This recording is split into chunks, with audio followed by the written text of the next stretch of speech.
It's time for another controversial video. In today's video, we're talking about everything you need to know about the 2024 Subaru WRX TR, the Tuner Ready Edition. Subaru have announced all the new changes a day earlier than we expected.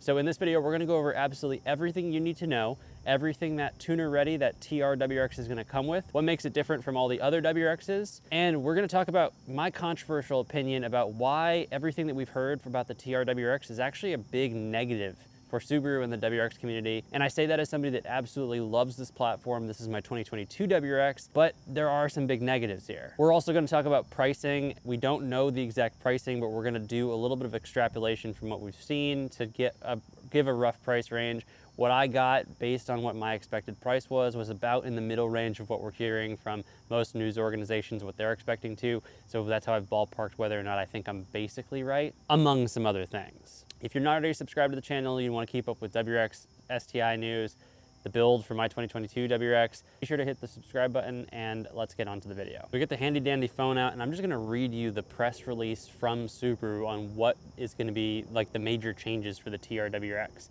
and then we'll get into each piece of it. So the new TR WRX is gonna come with equipped high performance Brembo braking system. We know that's gonna be 6-piston in the front, 2-piston in the rear. It's gonna come with stiffer springs and revised damping rates for better body control and steering response. It's gonna come with 19-inch wheels paired with Bridgestone tires, retuned steering for improved road feel, and then it's gonna come with the standard, it'll be standard with Recaro black and gray ultra suede front seats. And from my understanding, the front driver's seat is gonna have 8-way driver control, you know, changing, adjustable control, whatever you wanna call it. No moonroof, won't be an option anymore. Weight savings, better center of gravity. It's gonna be the first time the WRX has ever had eyesight on a manual transmission. And that's basically it. No changes in power, which I think is a big disappointing feature. But let's break that down. Let's break it down in two sections. What's cool, what could actually add value, and what really doesn't make sense. I think overall though, I think what's disappointing with that list of changes is none of them really embrace the TR edition that we saw in 2006 and 2007 when it was tuner ready. This is more of that TS like the BRZ where they've just added things and made the car more expensive. I guess we don't officially know that yet, but we'll talk about that later in the video. So I think some of the things that stands out as cool to me is one, manual transmission. It is a manual. We will be able to get this on the manual. I think the eyesight is cool.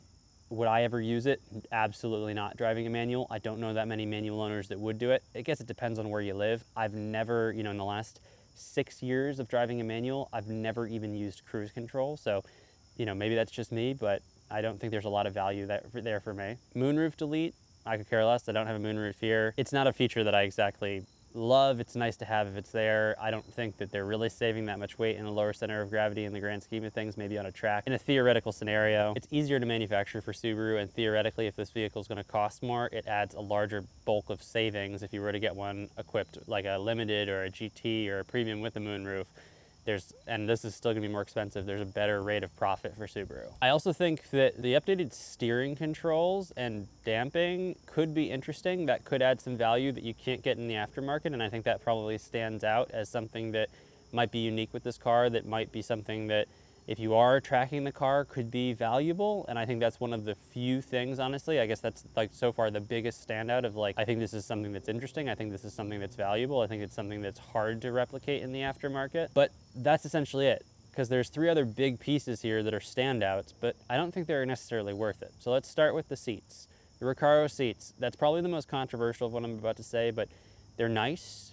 But if you're gonna do the whole like tracking your car, you're not just gonna have those Recaro seats. You're probably gonna swap your seats out for something that'll actually hold you firm. I will say though, they're otherwise a nice option. So I just wanted to say that out loud, that they don't add a ton of value. You're gonna swap them if you're doing tracking, but they are nice otherwise. Now here are my 2 biggest gripes. First, we'll talk about the wheels. 19-inch wheels, they look cool.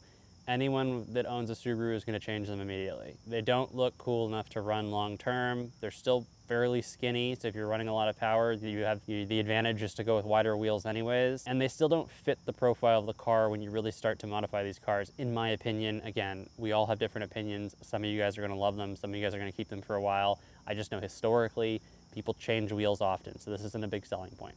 I think the most disappointing part of the added features are the brakes. Now, this car screams, I need better brakes. Does it scream, I need a 6, 7, $1,000 upgraded cost from Subaru Brembo system, 6-piston in the front, 2-piston in the back? Probably not, because you can buy an equivalent system and install it in your car for less than what Subaru is going to charge. So for those of us that want that in our track car, we're probably already doing enough to the car where that isn't a daunting task, nor is it a daunting thing to purchase, especially when you think Subaru is just going to charge you up front.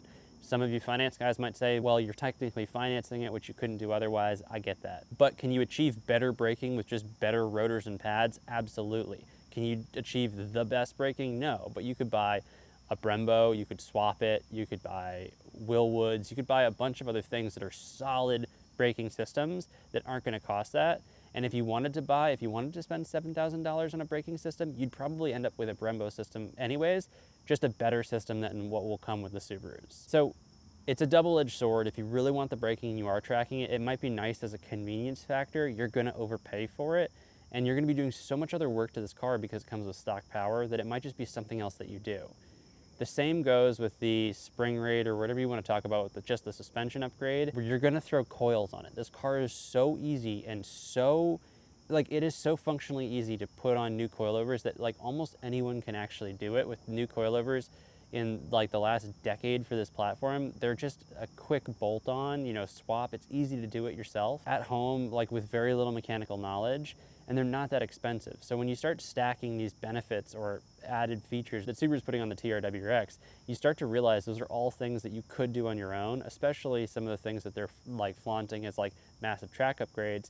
They have to know that everyone's running coilovers, which are going to be inherently better, in my opinion, than what Subaru puts out there. It's like the STI. Everybody says, or the Subaru sees the STI as the cream of the crop in suspension, in terms of suspension, but you can still go to the aftermarket to a company that literally specializes in coilovers and put on great coilovers that are going to improve the performance of the car. Think Fortune 500s, or there's a bunch of options, but a good set of Fortune 500s are going to do a world of difference on this car, more than just an adjustment of spring rate. And I think it all comes down to the biggest disappointing feature is there's no change in performance, which, I guess where I'm going with this video is I wanted to let you guys know what the changes are and kind of come to the same conclusion as I have of Subaru is going in the wrong direction with the TRWX, because my guess is that they're going to charge between $45,000 and $48,000 for the TRWX.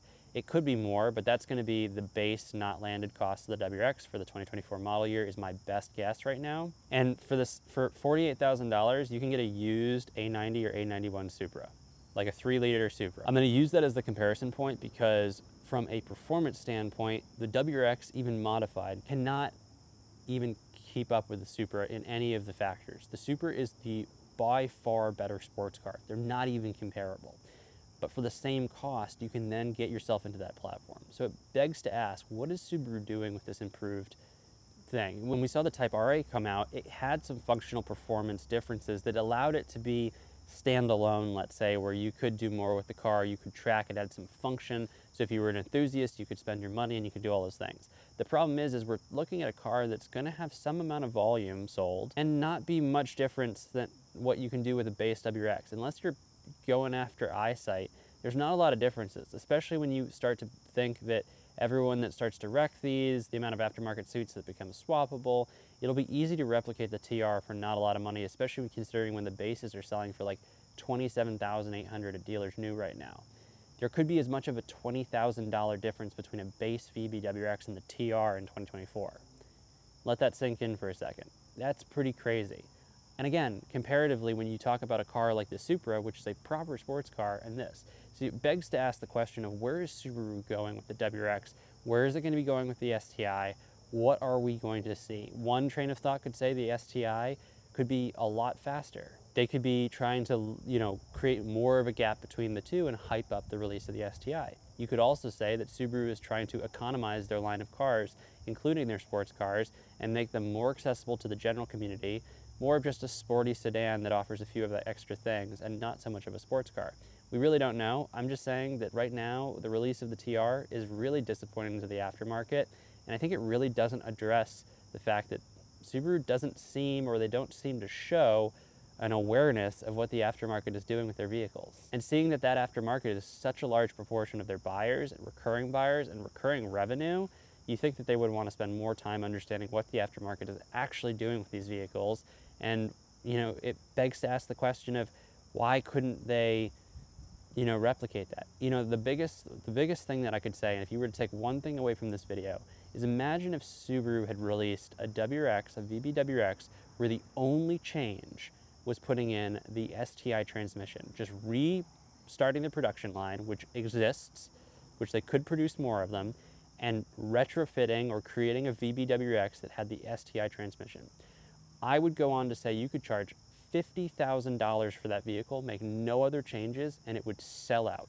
I'd buy it. I'd spend my money on it. I bet you would too, or a lot of you guys would too, because there is an honest modification and change in the WRX offering that would make a substantial change to the aftermarket and to somebody that wants a tuner-ready vehicle. Having STI transmission in this car would be incredible. And it begs to ask, why not? What's the cost? Don't you think the development cost of all the other things that they've added to this cost is probably equal to just starting to remanufacture an existing transmission that people are already swapping? So you know that if the designer, if people in the aftermarket are swapping it with not that much work, the designer should be able to do it fairly easily. So it just begs the question.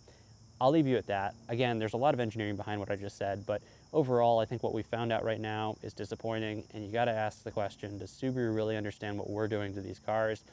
And what does that mean for the future of this platform? So I say that as somebody that loves the platform, cares about it, and wants to see it in longevity. And, you know, just begging the question of Subaru, you know, what are we doing?